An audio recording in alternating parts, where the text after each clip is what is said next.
Thanks for coming. Welcome to my podcast recording. This is a wonderful highlight. I feel so lucky that I get to be able to do this year after year. I think this is year number 6 of doing the podcast live at YMA. Somebody said yeah. Somebody just confirmed it. Yes? Thank you, Lee. Lee's my manager. This Leif. I've been working on that.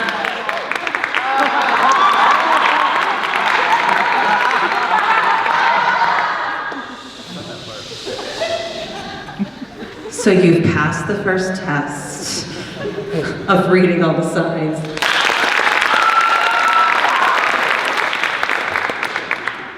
I practiced that all year to know how to pronounce your name, and then I screwed it up on mic. But I'm just gonna edit this part out. You're such a good audience. Wow, I'm amazed. Thank you. Here's how the beginning of the podcast is gonna work to make sure that we have a nice, good, clean start, because I edit this always. So, I am going to wish good show, Heidi. Heidi's gonna wish me a good show back. I'm gonna go over to these mics and I'm gonna clap. Does everybody know why the clap happens for people who are like podcast heads? What? To sync the audio up. Because this year I have lots of redundant devices. 1, 2, 3, 4, 5, 6. Because I was not happy with the cover. Oh no, 7. Because we also have the wonderful David Penner back there. Yes. They are on it tonight. This is gonna be a good show. So I'm gonna clap to sync up the audio, and then it is going to be quiet. You're gonna hear an intro from our friend Darian. And then when he announces that I'm coming out, I will then enter to start the podcast, and you'll hear some music, and if you feel so inclined, you could even clap a little bit when I walk on, to create kind of the whole spiel of the show. We got it? Are we ready? Okay. Wonderful, thank you. All my stuff is live. Other way, pop it in from the top. Oh, I'm sorry.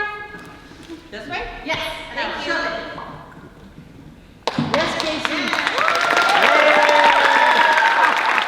I love mango pies. Good show, Heidi. Good show, Casey.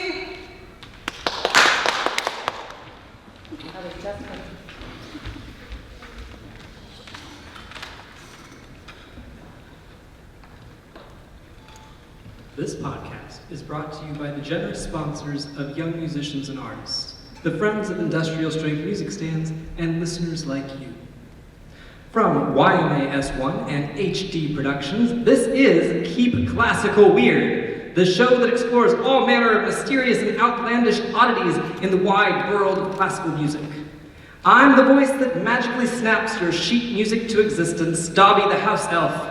Coming to you live from the stage of Hudson Hall in sunny Salem, Oregon, she's the violin faculty that keeps our bows in sync and strings spinning with positivity. Here's your host, Casey Bozell!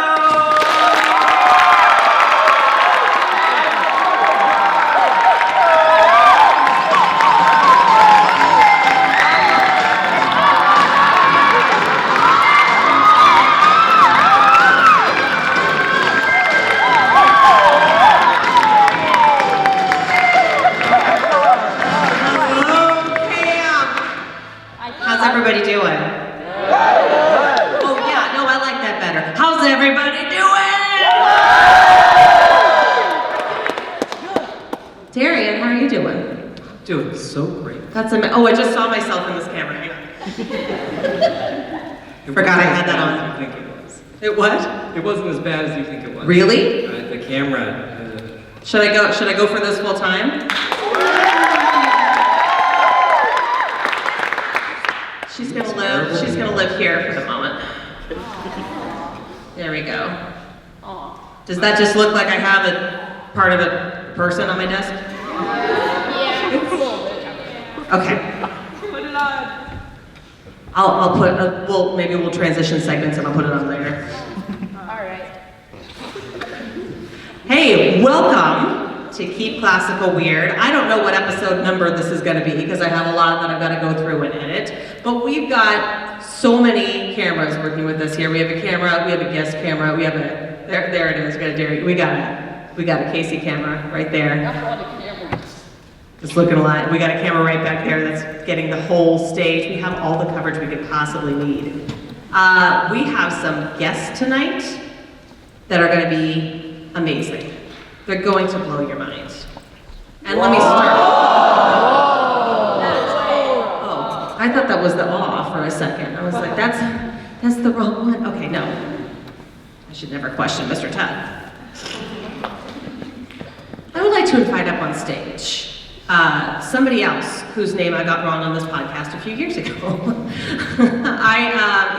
If you go back and listen, I don't remember actually if I edited this out, to be perfectly honest. I had a wonderful, wonderful counselor at the time come up and play drums in a house band.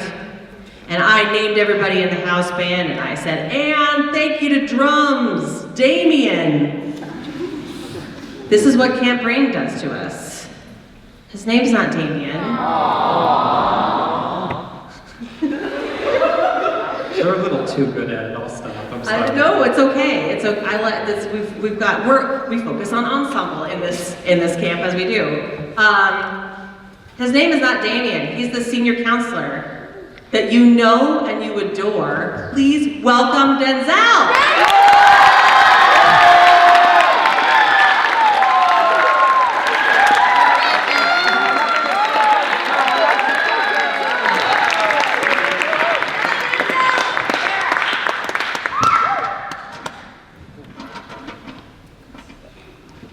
Nailed it. Say a few words, Denzel. Hello. Goodbye. I'm apparently the Forsaken. Uh-oh. Slide down. There it is. Awesome. Denzel, how are you? Oh, I'm so great. Yeah? Yeah. How's camp going for you this year? Oh, man, it's so awesome. It's Yeah? like super weird. Like being on this side, right? And like seeing everything. Meaning like the administrative side Yeah, versus like the counselor administrative side. side. But like I feel so proud. Counselor team's awesome, the kids are great. Like this is such a good year. Counselors are awesome and kids are great. Everybody I will bring the card. agrees. So, Denzel, how long have you been here at camp? 7 years. 7 years now. You started out as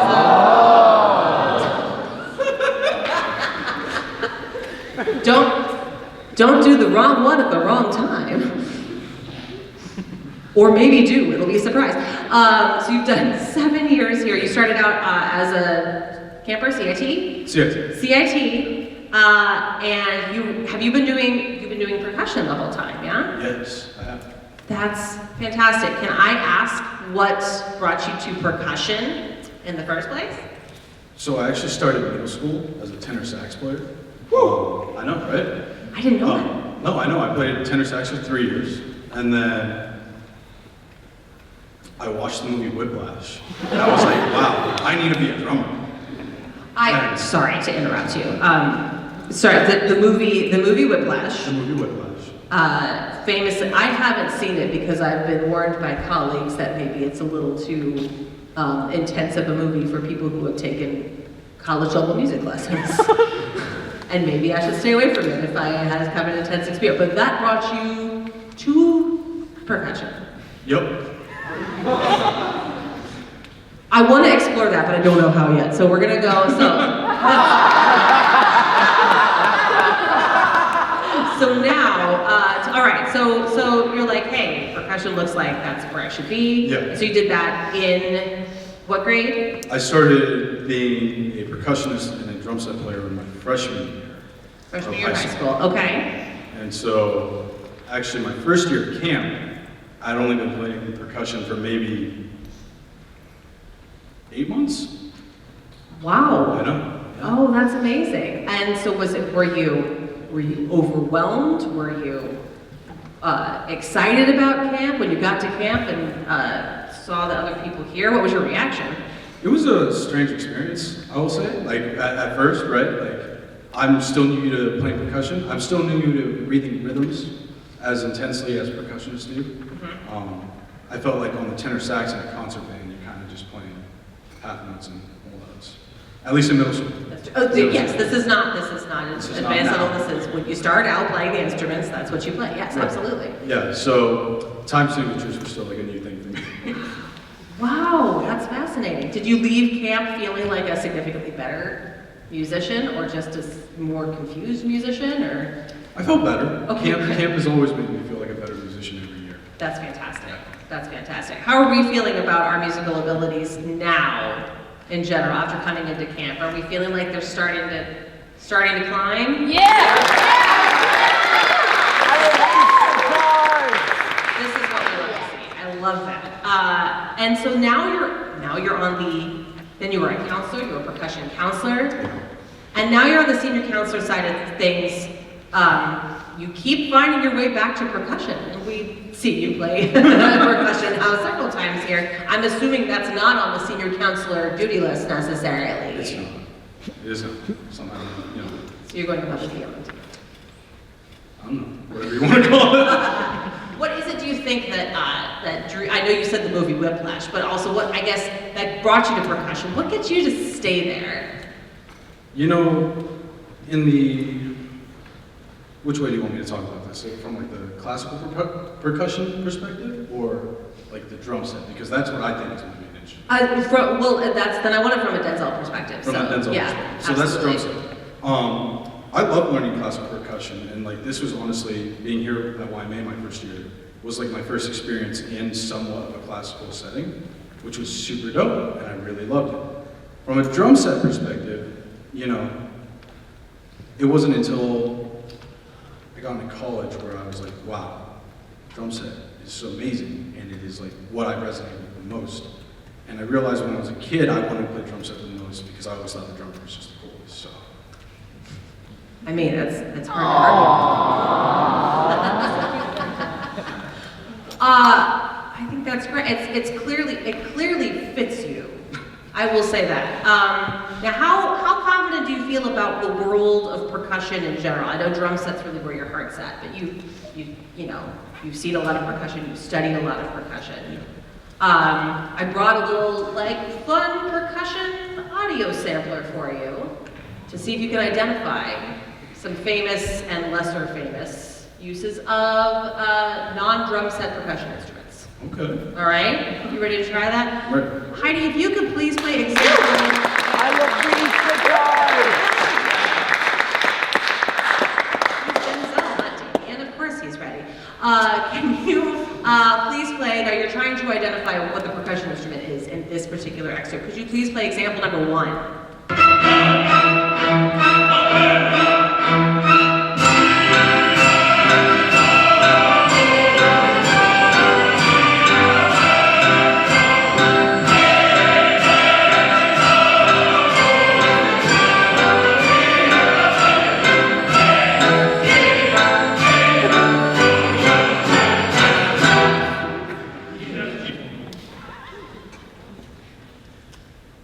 God, I wish Wanyue was here.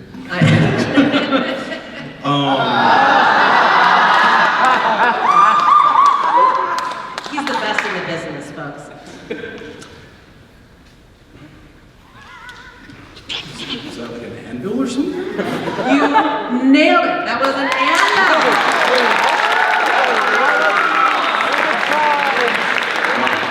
Was that Verdi from the Trovatore? Verdi's anvil chorus is what it's commonly known as. All right, a little bit of a different take. Could you please play example number 2?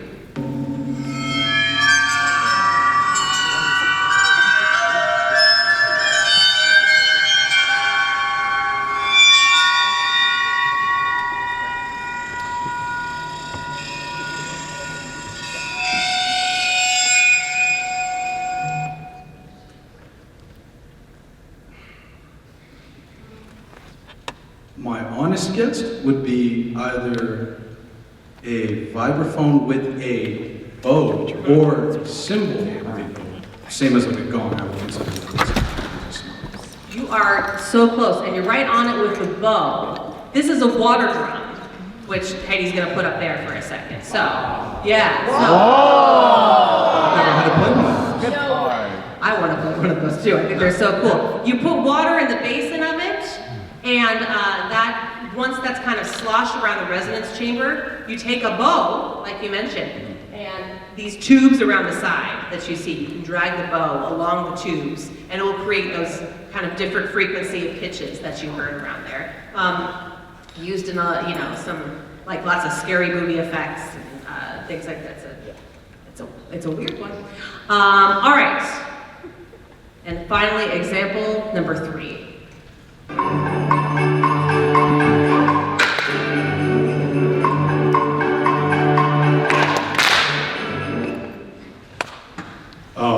Both of them in there were a wood block and also a slapstick.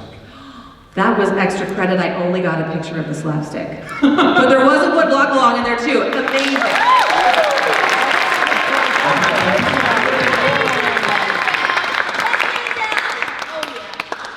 Denzel, that was awesome. So that is 2 out of 3, which I think makes you win the podcast. So congratulations.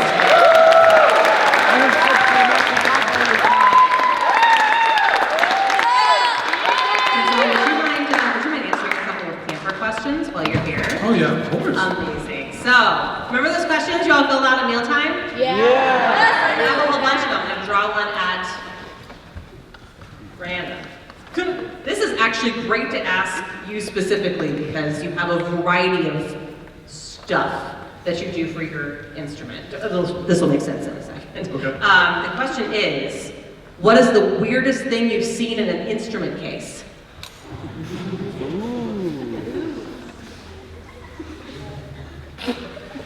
My instrument case? Or in anyone's instrument? I think any instrument case that you deem to be bizarre.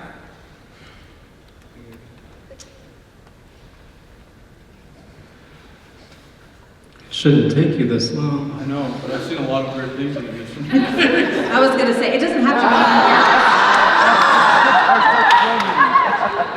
be. You don't have to necessarily go for the weirdest. If you got one that was like, well, that's kind of odd, that's gonna be good. You know, I can't really think of one off the top of my head. No? No. Do you want one that I have? What's the weirdest thing you've seen? I'll tell you. I will say the caveat is I didn't see this personally, but I have from a good source that this happened. It was inside of a tuba case. Excuse me. And the tuba player was actually going to take an audition. And I don't know if you've been given this advice when you get nervous before a recital or an audition or something, that you eat a banana. Have you all heard this? Have you heard this? I've heard this. Okay. Darian, have you done all this? week at camp. But you heard like it's the potassium or something acts as like a natural Regulated nervous beta blocker. system. Yes, exactly. So it regulates your system. So about an hour before you do a thing that makes you nervous, you eat a banana, you feel a little bit calmer. I don't know if it's a placebo or not, but sometimes it works. This tuba player went in to play his audition, and he could not get his tuba to sound right. And he just couldn't figure out, it was a terrible audition. He couldn't figure out what had gone wrong, and he got all the way backstage, went to put away his tuba, and found a bunch of bananas stuffed in the bell. Because that was the most wonderful way to carry them. Just, it's good if you got a lot of room in there. So listen, if you're gonna eat a banana, don't put it in your instrument. If you take away one thing from this podcast, that's it. Let's ask another one here. Let's see. Oh, who's your musical hero? I want to say the drummer Tony Williams. Tell us why. Tony Williams. Wait, I have 2. Oh, 2. that's legit. Yeah, I have 3. They're all kind of in like that's too many. No, that's fine. The drummer Tony Williams, jazz drummer, amazing guy. I think in his 30s, he died really young, unfortunately, right? He died within his 50s. Right. But in his 30s through 40s, I remember watching this documentary where he went to Africa and studied the African rhythms out there, and he brought it back with him when he started recording some of his later albums, and it's amazing. He like transcends what music is, or at least what drumming is, Yeah. from my perspective. Yeah. And then kind of in the same thing, it's like Dave Grohl and Taylor Hawkins. Dave Grohl's just like self-taught drummer. I resonate with that a lot because I taught myself a lot until I got to college. And just like the power behind Taylor Hawkins and his drum playing, which, by the way, Dave Grohl's from Nirvana, which later formed the Foo Fighters, which then Taylor Hawkins joined. And the power behind Taylor Hawkins playing is one of the coolest things ever. I can't remember what country they were in, but they were playing a concert and everybody was jumping up and down so much that it actually caused seismic like readings that they thought they were having an earthquake. So like to be able to drum so hard where you're getting everybody moving to cause like earthquake level readings, that is so cool. That's like that's real, that's physical power of music that you're able to enact in a crowd. Yeah. That's phenomenal. Denzel, I really enjoyed having you on the podcast. Thank you for being here. Let's give it up.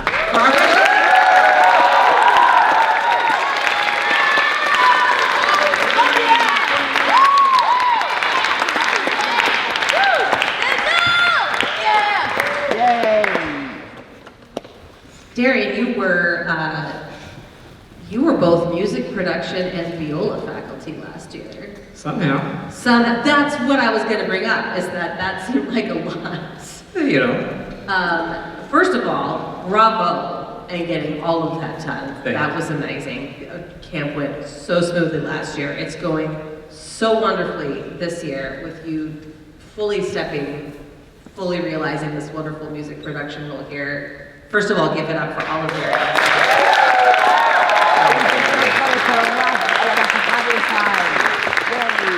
didn't have my own applause sign, but they Well, I did can't it. hold it up for myself. That's self-serving.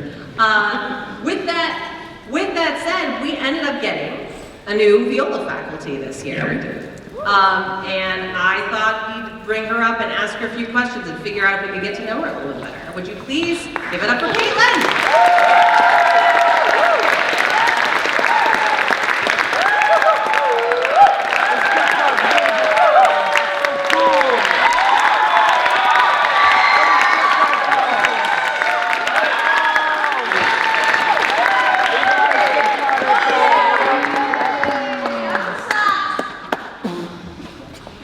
Hey everybody, this is Caitlin. Hi, Caitlin. Hi.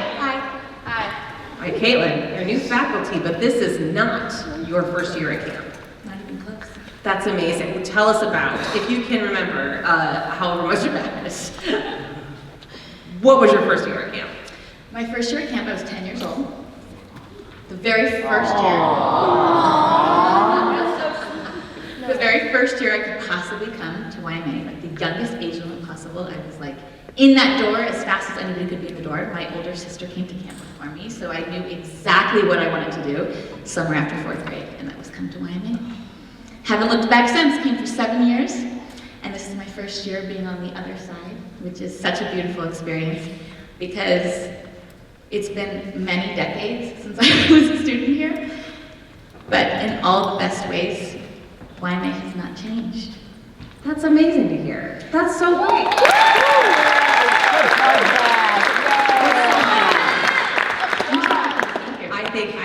I think it's been fantastic to have you here. If you don't mind going back, would you tell us what brought you to the viola? Oh my goodness.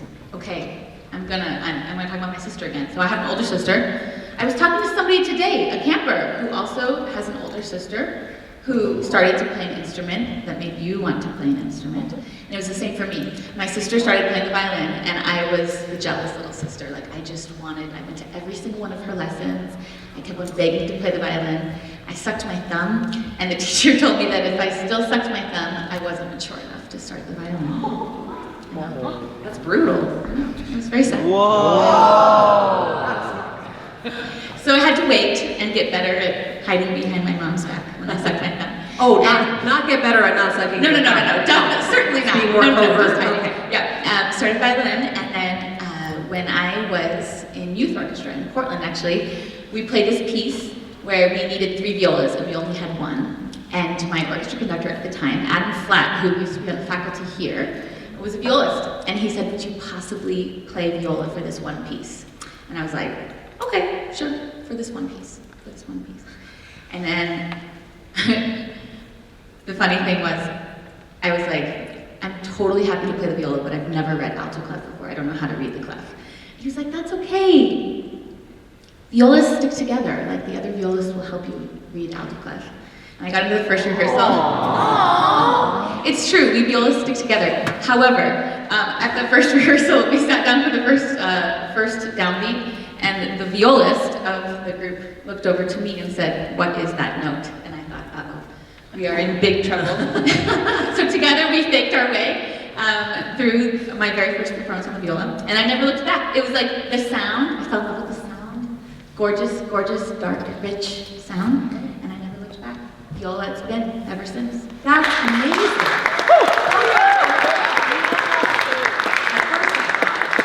You brought up, the viola said, "What note is that?" At first I thought they were giving you pop quiz. No, they were just No, asking. like Okay. actually neither of us knew how to read the clef, but that's okay. Everybody starts somewhere, right? Teamwork. We started that place together. You mentioned, you all probably know how small the world of classical music is. You probably have heard this a lot. Caitlin just brought up Adam Flatt. I'm going to see Adam Flatt this Friday. No, you were not. Because he conducts the Newport Symphony. Oh my gosh. Where I am the concertmaster. So, No yeah. way! So we all know the You guys, when he used to conduct at YMA, he would bring a chia. Do you know what a chia pet is? Yeah. Okay. Oh, thank you. Okay. Thank you. Okay. He would bring a chia pet at the beginning of YMA, and he would say, "Together, our musicianship and artistry will grow." And he would let the chia pet grow throughout the day. I'll never forget it. I'm writing this down so I can bring it up on Friday. Chia pet. Because Also- you taught at YMA for. Oh yeah. And I was definitely my first year at YMA was a big stretch for me. Like it was a lot of music. It was really hard music for me. I felt like I was barely hanging on. And Adam sat in the back of the viola section with me, and there are pictures to this day. I was like 10 years old. I was like this tall, and Adam Flatt. Anybody who knows Adam Flatt, he's like 8 feet tall. Okay, and he was like sitting in the performance in the very back with me. He's probably like double my height. And there's YMA photos of him. I'm gonna dig them up right away. Oh, yes. Oh, I love that you know him. That's the coolest thing. We'll talk more about him later. That's fantastic. All right. So then you went through YMA, and then you kept doing viola, and you're still doing viola. Still doing it. What does that look like? What do you do? What do I do? Yes. Okay. Sorry, you can take a breath for a second. The beautiful thing about a life in music is that life is never dull. Like every week is a different adventure. So I kind of have 3 main jobs. So one is I play in a string quartet that is based in New York City. And we play a lot of concerts around the country and around the world and teach at most of the places that we go to do concerts as well. And then I play in a group with somebody else you guys might know here, Megami. We both play in a conductorless chamber orchestra based in Boston called the Far Cry. Megami actually is one of the founders of this group. You should ask her about it. It's completely an amazing thing that she did to start this group. Going to be turning 20 years old next year. That's amazing. So it's basically like string orchestra here, but we don't have a conductor, and so we have to figure out, just as a chamber music group would, just as a string quintet or quartet would, how to work together and how to play together without a conductor.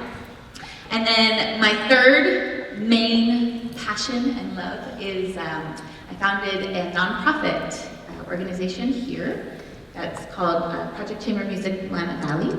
And we are a performance series and a music mentorship program that gives concerts. We put on concerts and work with local students, and then we donate all the money made from the concerts to make sure that every kid who grows up in this area who wants private music lessons, and if they can't afford them, that they can get them.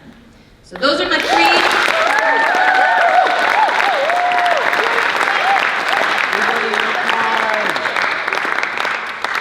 I happen to know that your viola career here as a viola faculty has been a great one. This has been a great first year for you. I've gotten feedback, I've gotten comments. Well, I have the best students in the world. They're the most amazing, most fun. Yeah, you do. I don't need coffee in the morning because I have them. You don't need coffee in the morning? Well, I still need coffee, but I love them. They're better than coffee. That's fair. That is high praise. Truth. Would you mind answering a few camper questions? Yes, I would love to. Okay, let's get a fresh dose of camper questions. Let's see. Oh yeah, this is great. Okay. This is kind of cool. What craft hobby would you want to learn? Your elective is Crafting with Caitlin. Crafting with Caitlin. So funny you should ask because today, May and Clara were teaching me how to make, what's that called? What's it called? Chevron. Thank you! Chevron friendship bracelets, and it just made my day. It was so much fun. Like how to You know, the friendship bracelets that have the cool designs in them? Yeah. Yeah, no, I was all about just braiding before, and now, Oh, you're displaying them. oh, well, this is my braid. I'm working on my chevron back there. It's a work in progress. But see, they teach me things every day. I learned about viola from you. I learned about friendship bracelets from you. So that's a pretty good one. That's very That's fantastic. timely. It's timely. That's fantastic. What's your favorite meal at camp? At camp. Specifically? Or outside of camp? I'm just going to expand the question a little bit. Okay. I'm really glad I expanded the question. You have it. We were going to get something interesting. I will say though, camp food is way better than it was when I was a kid. Was it? Yeah, for sure.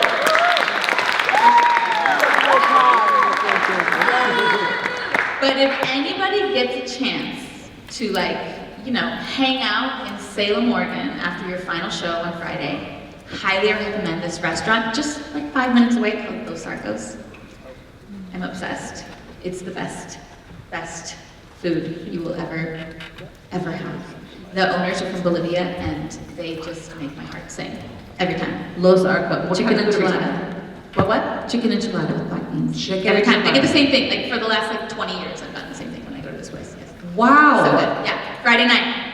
Friday night, chicken enchiladas at Los Arcos. We're all going. All right. This is an interesting one because there might be some philosophy behind it. What's up with the tradition of being the butt of musical jokes as a violist? Oh, it was like me personally? No, so sorry. What's up with people hating on you specifically, Caitlin? No. What's up with people hating on violas? What is up with people hating on violas? Listen, all of the most well-known and revered composers, viola was their favorite instrument, right? Me doing life always. This is amazing. Only I could be everywhere.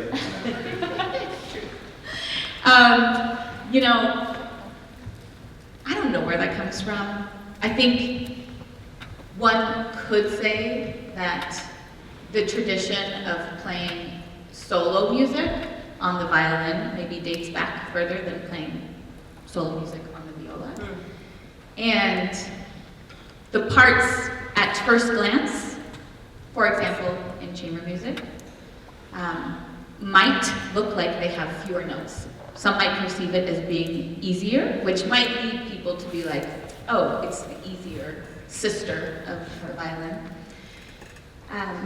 But I really believe and have talked to many of you in your chamber ensembles this week that it doesn't matter if you have one note in a phrase, or 800 notes in a phrase, or 3 notes in a phrase, that every single person on stage and every single instrument has the power and the responsibility to shape the music making that's happening on stage.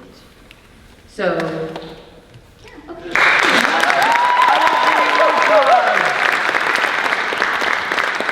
So I actually think the violist role in orchestral or chamber music is one of the hardest of all, right? Because you're playing so many different roles. You're shifting in 1 second from playing the bass line. Yeah, I see nods from my violist. You're playing the bass line 1 minute, and then you move to like a rhythmic motor as an inner voice, and then you jump to a melody with the first violin. And it's like you have to know how to fill all of those roles, right? But at the end of the day, it truly doesn't matter. Like, so another group out here, we worked for like 20 minutes on how to play a whole note, right? Because what you can do with a whole note, makes all the difference for everyone else, right? Like, a whole note is not a stagnant situation, right? So everybody, no matter what your role is, whether you're being a timekeeper, whether you're being a bass line, whether you are being a melody, and whether you're being a counter melody, all of those parts are equally important, and life would be very dull if any of those parts were missing, right? So we have to bring magic. I really believe that it's our responsibility to bring magic and conviction and purpose to all of those moments. So we violists, it's okay. We know we can laugh off those jokes, right? That's right.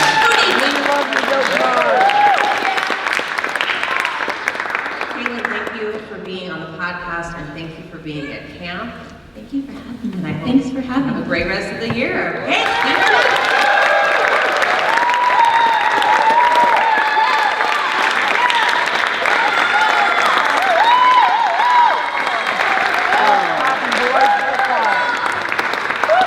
You know, Casey, we've got all this new tech on the table. Yep. There's this really cool app that I think the Emerson String Quartet, or maybe the New York Phil, one of those created. Yeah. And you can listen to Death and the Maiden, Schubert String Quartet, and you can listen to some other quartets. And as you're listening to quartet, it shows a video of each performer, and you can actually mute the individual parts, and you can see their music playing along with it. And this existed 10 years ago. This wasn't, this is old, but try listening to some of those string quartets Emerson String Quartet. without the viola. They're terrible. It's true. It's awful That's music. very true.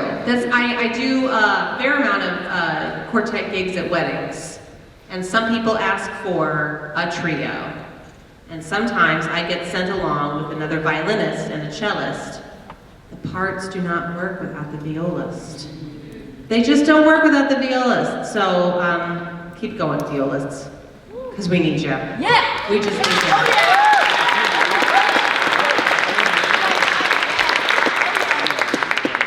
I don't think you're going to need any of your signs for a little while, Love it. because we are going to invite somebody up on here to play a little something for you all.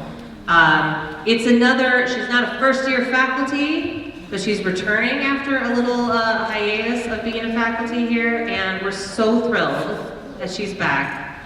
Please welcome to the stage your amazing flute faculty, Elise.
one more little piece of the podcast for you.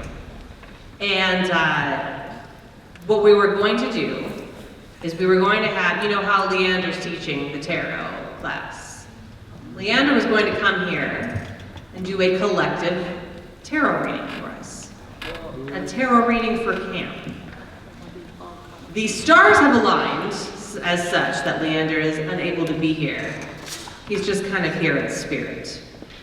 So I'm going to try and channel his talent the best I can and do a collective tarot reading for camp myself. Would everybody be all right with that? Yeah! I think it calls for this. First,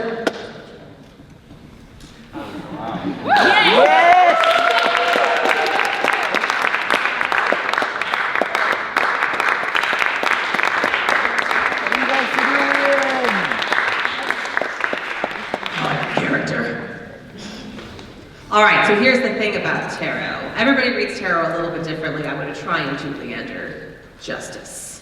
But it's a lot about energy. And so I'm going to do a little 3-card pull. It's going to show us kind of where we've come from. It's going to show us where we're at, and it's going to show us where we're going. There's not any fortune telling, and there's no like communicating with any sort of spirits here. We are just looking at cards and thinking about our life here at camp. So in order to do that, we're going to collect some juju. We're going to farm some aura, if you will. Oh, yes! You got it right. Can you go farm us some aura, Darian? Can you just go around there and get us some aura from the aura farm? Give Darian your best energy right now. Right now, throw it out.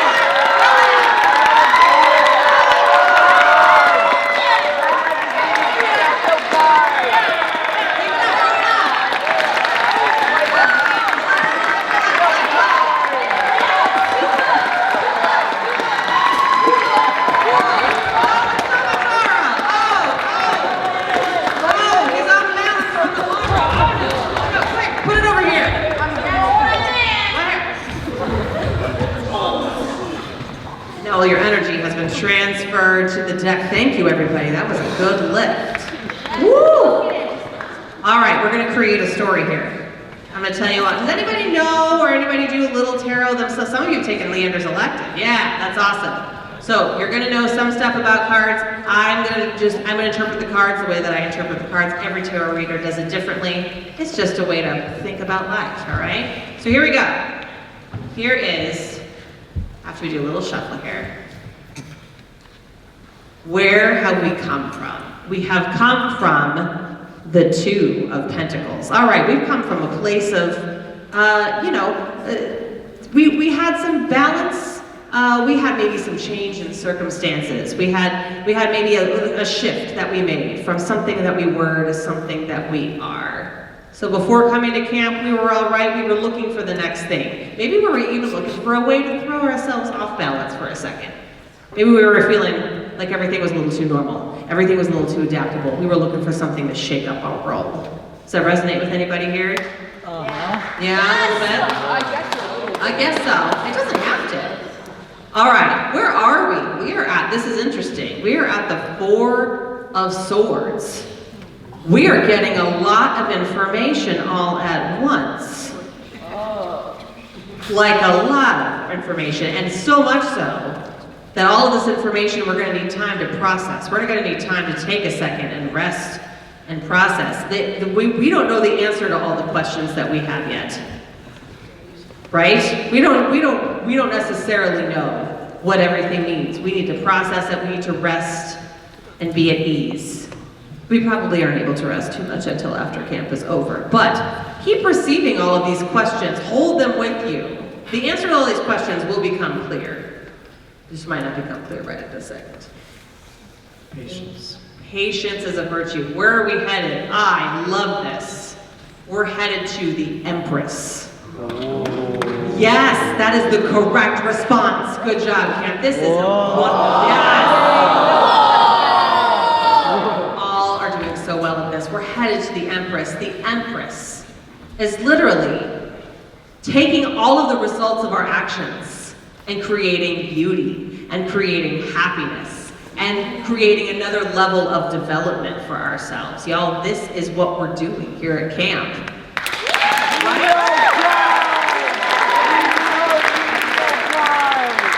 Taking all of the skills we learned and we bring them to another level. And I have to take this off because it's too hot. No, cerulean! Did you say no cerulean? Cerulean!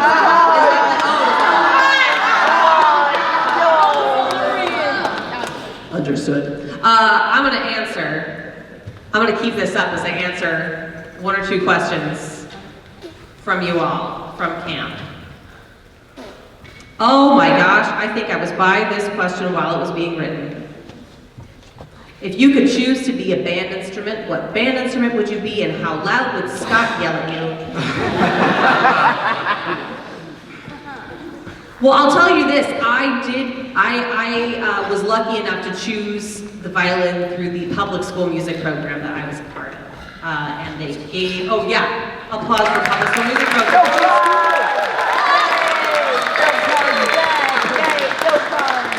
It was fortuitous that I was there. And this is the story of how I ended up with the violin, was that they had a lot of tables in the gymnasium and they all displayed different instruments. And one of the tables, I wanted to go and I wanted to try the oboe. That's what I had in mind, was to go and try that oboe. That was going to be my instrument. The line for the oboe was real long. Aww. And so, for some reason, the line for the violin was real short. I don't know really what that means. I don't know what that means for the violin. I think the line for the viola was perhaps longer, in fact. But I ended up in the violin line. Thank goodness, because I do not think I'm genetically inclined to play the oboe. However, I believe if I was a band instrument, I would be an oboe. And I think, I'm not sure that Scott would yell at me that much. I think he'd give me a side eye kind of a lot, you know? From what I understand, there's a lot of yelling that he does for the big loud instruments, and then if I let out, you know, a general oboe squawk, I think he'd give me one of those. Scott isn't here, is he? Okay, then he'd give me one of these looks. I don't know. That's a fascinating question. And finally, who is my favorite non-classical band or musician? I want you to answer this first. Let's both answer this. Ooh, okay. Let's see. Well, I've been on a kick this last year listening to all of the new music I possibly can. Shuffling, asking people for recommendations. Shout out to Paul, Counselor Paul. Amazing.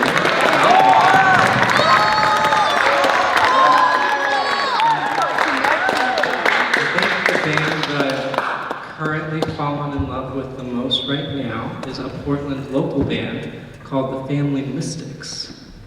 And the people that started the band are like on tour right now, getting so much traction. Yeah, I'm gonna go see them July 25th for the first time in person, and they actually work at the coffee shop that I go to like almost every day when I'm working at the violin shop. So I get to talk to them and hear about their music, and then I go listen to it, and I enjoy it so much. The Family Mystics. Jam right now. The Family Mystics. Okay. Check them out, folks. All right, we'll check out the Family Mystics. And as for me, I gotta say, it's interesting because he's actually somebody who has supported the classical music scene a lot. But as far as like my all-time favorite non-classical musician, my heart goes out to Ben Folds. Ooh, nice. Do you know Ben Folds? Yeah. Yeah. Did you really talk about I wear a sign that says, ask me about Ben Folds. Hey, I want to say thank you so much for spending your Tuesday? Yeah, today's Tuesday I know, evening. right? Yep, today's Tuesday. I have calendar insanity when I'm at this camp. Yeah. Thank you for spending your Tuesday evening, this section of it, with us here at the podcast. Thank you so much, Darian. Thank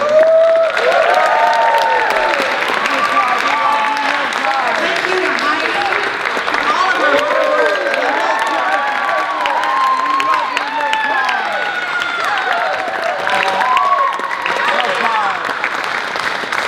Heidi, take us out? Yeah, I do. All right.